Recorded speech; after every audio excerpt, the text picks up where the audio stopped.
This is how they talk out of both sides of their mouths. Because they have heard things like, for example, Islam teaches violence, or Islam is a religion that promotes hatred. But again, that's just unfortunate that they have heard these things, because religion itself, Islam, means peace. And this is the main message of Islam, to promote peace. The message is love for all, hatred for none. This is the core fundamental of Islam. The Muslims are one nation to the exclusion of all others. Now, this does not mean that the others do not get rights, but it has to do with the concept of one ummah. That everywhere in the world, and that's why when we see what happens in New Zealand, you have hundreds of thousands of Muslims all around the world praying janazah for them. You have all the Muslims of the world connecting what's happening there. But wherever we are in the world, our loyalty is back to the central concept of one ummah. Our loyalty is to the khilafah if it exists, and it's to the khilafah if it doesn't exist. Our vision of what the khilafah is, and what we're working towards, remains, and it's going to be reestablished, inshallah. And our loyalty must remain with it, whether it's present or absent, because it's the only thing we are allowed to have loyalty towards, the full implementation of Islam. You have to make sure that there is not even a 1% people that do not understand to respect and tolerate one another. If we have even a small percentage of that, if we allow hatred, even in a small amount in any community, it can spiral to something big, and we don't want that. And that's exactly what we have seen in New Zealand. In today's situation, the ummah and the disasters that are taking place in the Muslim lands, the tyranny of the oppressors in the Muslim lands will not change until the Muslim armies decide that enough is enough, and we want to give support to this call to reestablish the Khilafah, and not just to live under these garbage nationalistic mini-states that have no authority and no capability. You have to make sure that there is not even a 1% people that do not understand to respect and tolerate one another. Islamic law says that, if you're caught in the act in an Islamic state, you will be executed. If you've been seen by 4 witnesses, etc., execution, that's the law. So they said, what is the position of Islam on homosexuality? They asked me this. It's a newspaper, right? So I said, put my name in the paper. The position is death. And we cannot change Islam. If we have that desire to serve humanity, if we all love humanity, loss of life anywhere in the world will bring tears to our eyes, that how can someone be murdered in such merciless way? From an Islamic point of view, there's absolutely nothing radical about wanting caliphate or wanting Sharia. These are completely normal, traditional points of view. What you just witnessed there is known as taqiyya and or kitman in Islam, which is lying to people in order to further the cause of Islam, especially in countries like Canada in the West. Is this something new to you? Like, do Western countries like Canada not know what this is? Because I do.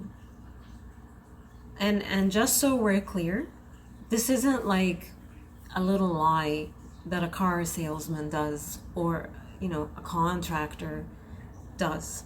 This is a big lie. And this can lead to quite a bit of devastation and even genocide, what they're doing.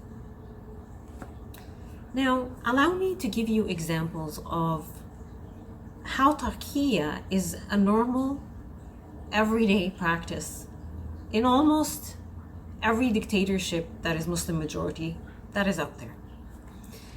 In the videos that you just watched, on one hand, when he's in public, TV, the National Canadian, for Vancouver, I guess, when he was interviewed there, his language was mild, his demeanor was bright, he was very smiley and friendly and welcoming, and using words like love and peace. But on the other hand, in the other video, when it's a more of a private setting, the language he's using is a bit frightening. The things that he's suggesting are a bit scary. He's talking about imposing Islamic law by force on pop culture, in politics. what makes you think he's not going to eventually suggest or try to enforce it in your private life too? When you go to a country like Saudi Arabia, the country that I lived in and escaped, when you go there and you watch the religious as well as the political leaders on the public stage, on the world stage, when they go out for their diplomatic trips, you will see leaders that present themselves extremely well, that are very well spoken, that speak of peace and furthering the cause of humanity. They might dress a little bit different, but essentially the messages are the same: unity, love, and all that. But then you enter their nations and you mingle with the people and you live and you begin to see how they truly behave inside their very closed borders, by the way, and their very strict laws, which if someone breaks and if you enter their countries illegally, the punishment is not only very harsh, but it is very cruel. When you go in, you're going to see a very different picture, a hidden picture from the public, a picture of oppression, suffering, pain, and general mistreatment of their people and their women. Women are hidden in these countries, you don't see them.